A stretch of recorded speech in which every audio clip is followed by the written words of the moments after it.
Welcome. Today, we'll walk you through how to enable automatic updates for the Instagram app on your Android device.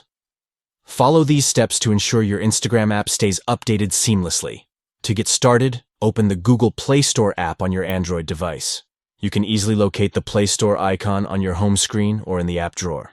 Tap on it to launch the store. Next, tap on your profile icon, usually situated in the top right corner of the screen. This will open a drop-down menu with various options available to you. From the menu, select Settings to access the Settings menu for the Google Play Store, where you can customize different preferences related to app updates and more. Within the Settings menu, find and tap on Network Preferences to set network-related settings for the Play Store and appy updates. Lastly, locate the option Auto Update Apps and choose your preferred update setting. You can select Auto Update Apps over Wi-Fi only or Auto Update Apps at any time based on your preference.